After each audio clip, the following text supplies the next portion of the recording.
Hello, everybody. Thank you very much for inviting me to talk today. I pre-recorded my talk, so thank you again for anything nice that anyone has just said about me. My name is Robert Fleming. I'm a specialist anaesthetist working in Nottinghamshire. I am an elected board member, former SAS committee chair, and honorary membership secretary elect at an organisation called the Association of Anaesthetists. I'm also one of two SAS advocates at my trust, which is Sherwood Forest Hospitals in Mansfield, and I'm co-chair of the English SAS Advocate Network. My talk today is called SAS, the Alternative Career Pathway. I suspect that this is the real reason why I've been invited to talk today. I am a very opinionated SAS anaesthetist on social media. I use Twitter to raise awareness of issues affecting SAS and locally employed doctors, and to raise awareness of things like the contracts and the documents relating to doctors working in these roles. I do this both for the benefit of our part of the workforce, but also to raise the profile of the roles and to increase understanding among other parts of the workforce. So, what am I going to talk to you about today?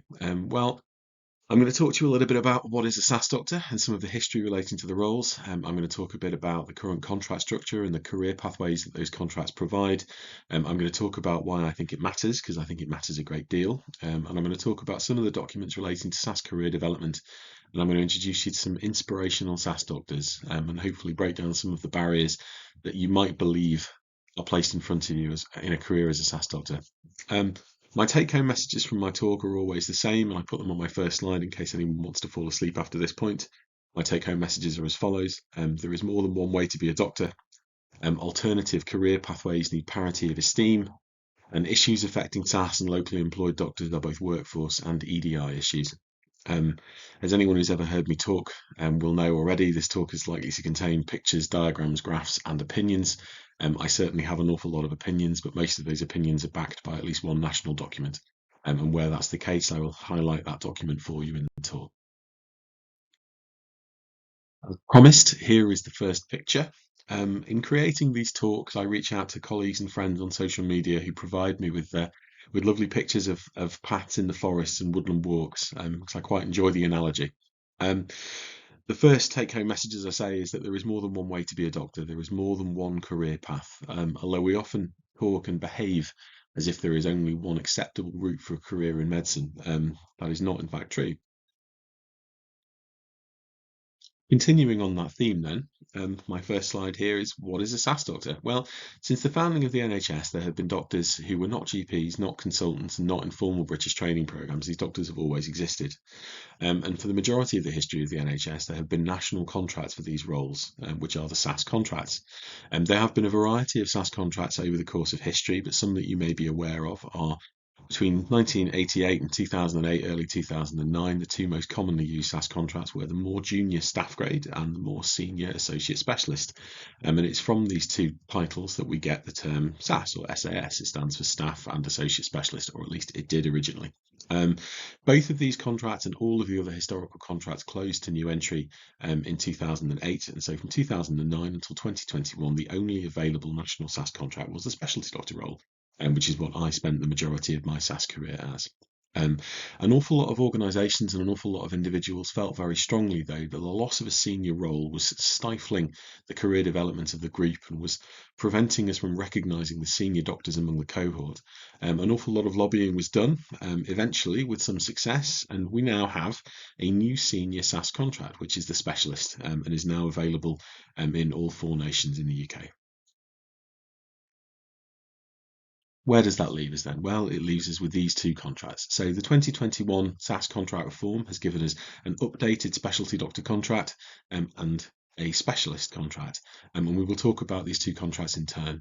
They have different eligibility because they're targeting different aspects of the workforce, but they each carry rights to a job plan, they carry rights to SPA time, and within the contract structure itself, there is an expectation of ongoing professional development towards greater seniority and broadening your role into the non-clinical in the way that we'll talk about over the next few slides. Speaking about the contracts in turn, then, we'll come first to the specialty doctor role.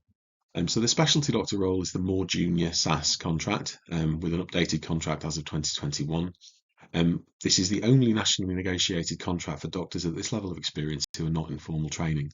The eligibility to become a specialty doctor is not great. It requires only 4 years postgraduate experience, 2 in your chosen specialty or a relevant specialty, which may ideally have been in a formal training program, but equivalent experience and competencies will be acceptable. Midway through the 2021 Specialty Doctor Pay Scale, doctors will encounter the higher payment threshold. In order to progress past this point, doctors need to have progressed to a stage where they have an increasing ability to carry responsibility without direct supervision and have picked up an additional non-clinical role in one of the domains described on the slide. As I said on the previous slide, becoming a specialty doctor only requires 4 years postgraduate experience, 2 in specialty. So it is a reasonable expectation that doctors becoming specialty doctors for the first time may require a reasonable amount of ongoing supervision. Passing through this higher threshold then marks an increase in the seniority of these specialty doctors.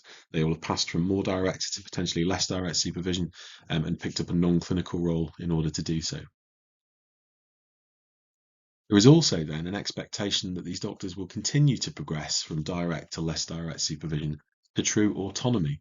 And over the course of a career as a SAS doctor, will progress from not just one non-clinical role, but working in multiple non-clinical domains and becoming well-rounded senior colleagues. And in doing so, there is an expectation that it will be a normal progression for a lot of specialty doctors that they will progress to the specialist contract. The specialist contract, as I say, is the new senior SAS role, and a specialist might be defined as a senior and experienced clinician who will work autonomously in a potentially narrower niche than a consultant. For some specialists, they may be able to progress to working as a consultant in all aspects of their work, but that is not necessarily a requirement of becoming a specialist. It is anticipated that a specialist will work independently within their clinical niche, and that clinical niche may be, as I say, smaller than a consultant colleague. In order to become a specialist, you require a minimum of 12 years postgraduate experience, 6 of which needs to have been in your specialty, ideally in the specialty doctor role. And you have to meet the criteria set out in the specialist grade generic capabilities framework, which is a document describing the attributes of a well-rounded senior doctor. As I said on the previous slide, the generic capabilities framework describes the attributes of a well-rounded senior colleague, and you may recognise some of these domains as being similar to the domains that feature in formal UK training programmes. In a similar way, there is an expectation that specialty doctors will progress their careers and will progress towards multiple non-clinical roles, achieving their individual potential outside of formal training programmes. I'm not going to read through all of the domains on the slide, but again, the key point from all of this is that in order for specialty doctors to progress to being specialists, they have to progress to working in these areas, which means it has to be normal for specialty doctors to have the opportunity to develop in these areas. So how does all of this fit into the bigger picture of postgraduate medical development and postgraduate medical careers then? Well, I think if you were to ask the typical UK graduate doctor what they consider to be a conventional pathway for a career within medicine, they would probably describe the top box on this slide. You graduate from medical school and then you pass through these well-described stages of training, foundation program first and then core training into higher training. You pass some exams, you CCT and you become a consultant. However, I think most people would recognise now that that conventional pathway at the top of this slide does not reflect the reality for the majority of doctors anymore. Most doctors will now take breaks from training, working as a locally employed doctor between these stages of training or within these stages of training. So FY 3 years have become very common, FY 4 years are becoming the norm. An awful lot of doctors will have a year as a locally employed doctor, either working as a junior clinical fellow or a trust doctor between their core training and their higher training. Out of program experience as a senior clinical fellow or post ST7 CCT clinical fellow type roles have become very common. Less than full-time training is becoming increasingly common, and people changing their specialty again is becoming increasingly common, especially in the context of a shortage of national training numbers in an awful lot of specialties. I don't believe that the top box on this slide reflects reality anymore, and I think the majority of doctors will now accept that their career looks a little bit more like the lower box. However, one thing that we do not talk about enough, in my opinion, is that there are some alternative career pathways entirely independent of the contents of the previous slides. If you've achieved the end of CT2 or equivalent, if you have 4 years postgraduate experience, 2 in your chosen specialty, then you meet the eligibility to become a specialty doctor. And as we've already discussed, it should then be normal for doctors working as specialty doctors to progress their careers from more direct to less direct supervision, potentially to true independence or autonomy, and while doing so, to broaden themselves into multiple non-clinical domains until they meet the eligibility to apply for a specialist post. Alternatively, these specialty doctors may choose at some point down the line to try and re-enter into a formal training program or to undertake CESR in order to become consultants. In my opinion, these alternative career pathways need parity of esteem. Being a SAS doctor should be considered a viable and positive and fulfilling career choice and an attractive additional pathway for a career in medicine. As I said at the beginning of the talk, I do have an awful lot of opinions, but this one is not just my opinion. Um, these quotes, so describing a career as a SAS doctor as a positive and fulfilling career choice and an attractive additional pathway for a career in medicine, these quotes are taken from the 2021 SAS contract implementation guidance released by NHS employers. Likewise, the idea that SAS career is something that someone might choose preferentially over a formal training program is well described by this document released by the Academy of Medical Royal Colleges entitled SAS, a Viable Career Choice. For some doctors, if we provided them with a better opportunity to do so, the ability to progress their career with a job plan and SPA time and geographical stability from an earlier point would be a very, very attractive way to have a career within their specialty. All right, then. So, what is the point of all of this? Um, Given we have formal training programs, we have CCT processes, why do we need the other path? Why does it matter? Well, the first and most obvious answer to that question is workforce.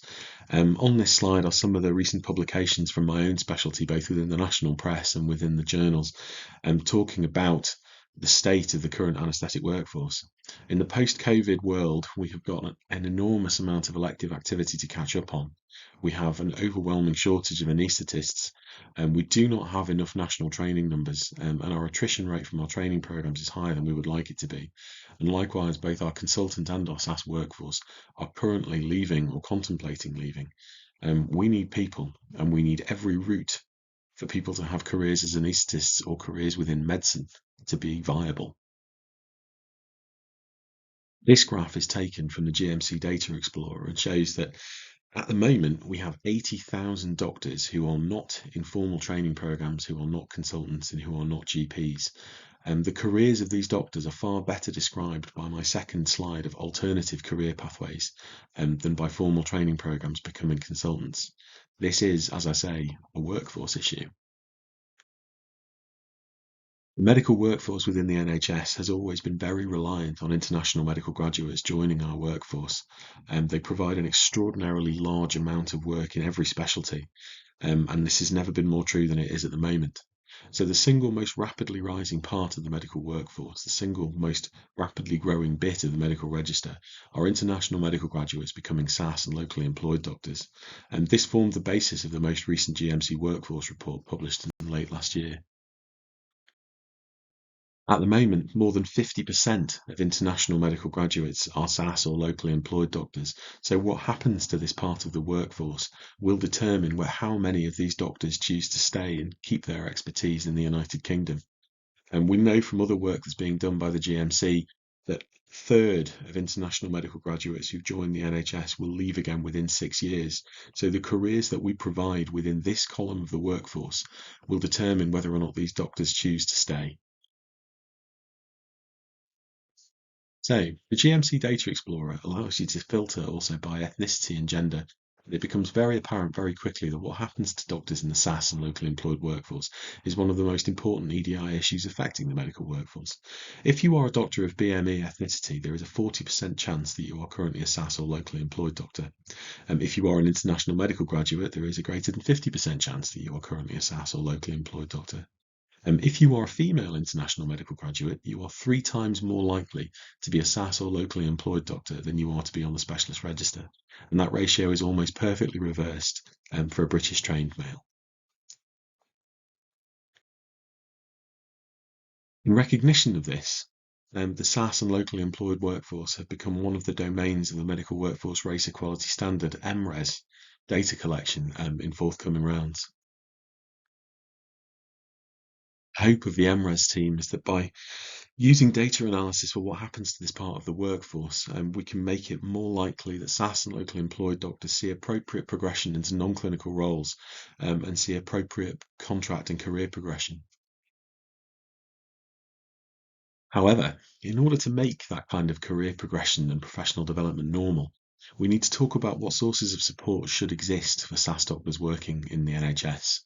Over the next few slides, I'm going to cover a few of the national documents that describe some of the support structures for this bit of the workforce. Over the last decade, there have been multiple landmark documents published describing what is supposed to happen within a career as a SAS doctor. We've had the SAS charters for each nation, which were essentially a bill of rights for doctors working as SAS doctors within the NHS. We've had two versions of the SAS Doctor Development Guide, the most recent of which was published in 2020. And we've had a document from HEE and NHSI called Maximising the Potential: Essential Measures to Support SAS Doctors. Each of these documents describes the importance of providing the opportunity for SAS doctors to progress their careers, and to allow everyone to reach their individual potential.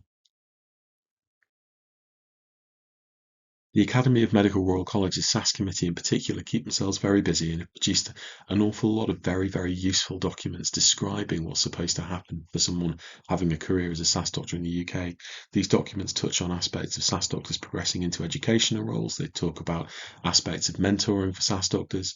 These documents also include the document I referenced earlier, SAS, A Viable Career Choice, which talks about why someone might choose a career as a SAS doctor.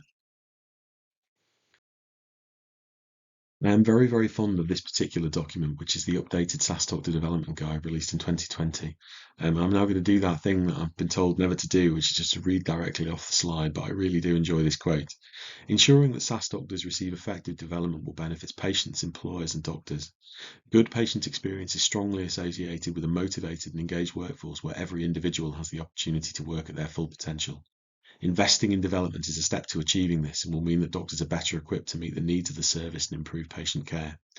This guide was written by, and was endorsed by all of the following organisations: the Academy of Medical Royal Colleges, the British Dental Association, the British Medical Association, Health Education England, and NHS employers. Everybody believes that this is now what is supposed to happen for somebody having a career as a SAS doctor in the UK. That document then goes on to describe a multitude of very helpful ways in which a SAS doctor might be provided with educational opportunity, development opportunity, and the ability to progress their career. I'm not going to read off the contents of the slide, but I'll leave it up there for a second or so in case anyone wants to jot down any notes. In addition to these documents, there should be doctors working within every organisation, and within every department, ideally, who are empowered to support the career progression and career development of SAS colleagues. So within anaesthesia, for example, the SAS lead and SAS mentor roles are described as part of the GPAS Good Department chapter. Within every organisation now, there should be a SAS tutor, who is responsible for the education, training, and professional development of the organisation's SAS doctors. There should be a SAS advocate, which is one of the things that I am, which is someone who is a voice for their colleagues within the organisation to support their well-being and support workforce issues. There should also be a SAS local negotiating committee representative who exists within the organisation to support SAS doctors with contractual issues. And each of these pillars of support should also feed into regional schemes.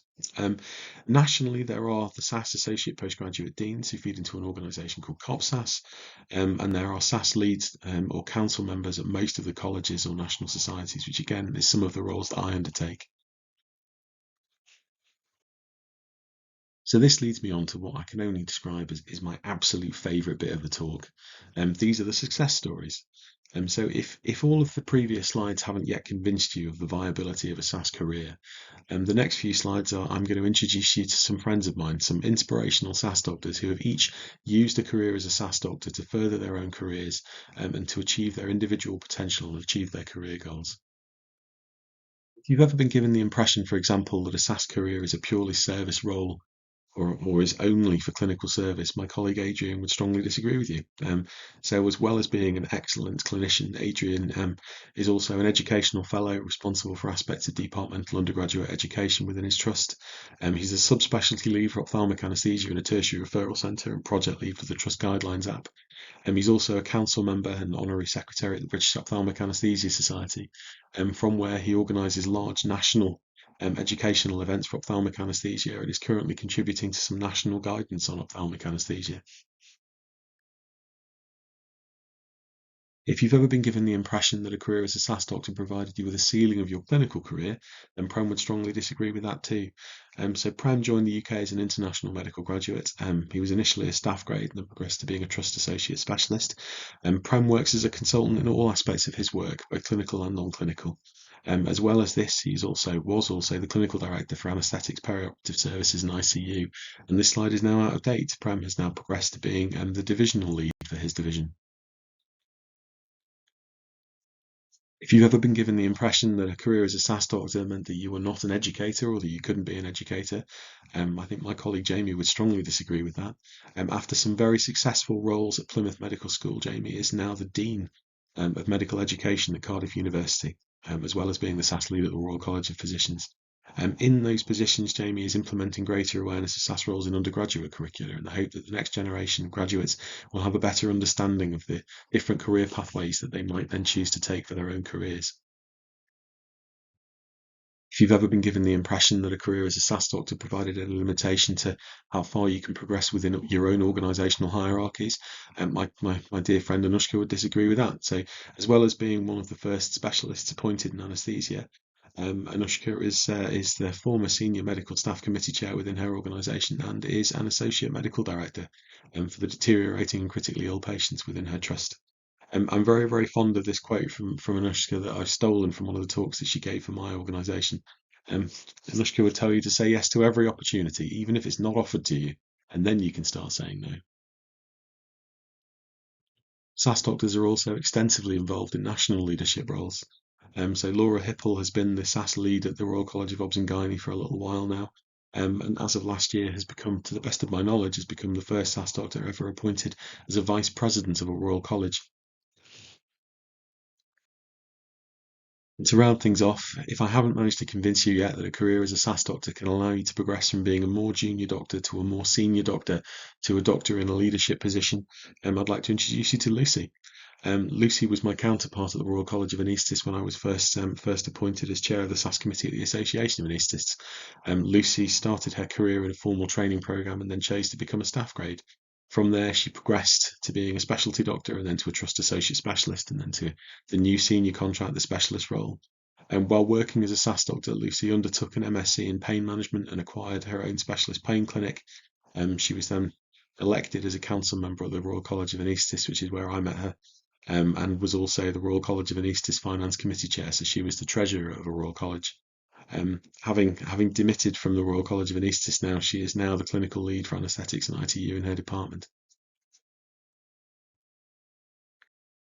My advice to you all as SAS doctors watching this talk would be to make your own path. Hopefully over the course of this talk, I've demonstrated to you that some of the potential barriers that you've encountered in your career are not genuine barriers, they are cultural. And that culture will only change if we push back against it. I would encourage all of you to progress your own careers in the way that you want to and make your own path. Which brings me nicely back to my take-home messages from my first slide. Hopefully I've managed to convince you all there is more than one way to be a doctor. Alternative career pathways need parity of esteem, and issues affecting SAS and locally employed doctors are both workforce and EDI issues. My advice to all of you would be completely stolen from some of my colleagues. It is never too late to learn something new. Say yes to every opportunity, even if it's not offered to you, and then you can start saying no. And don't allow anyone else to define the ceiling of your career. Thank you very, very much again to the organisers for inviting me to speak. Thank you.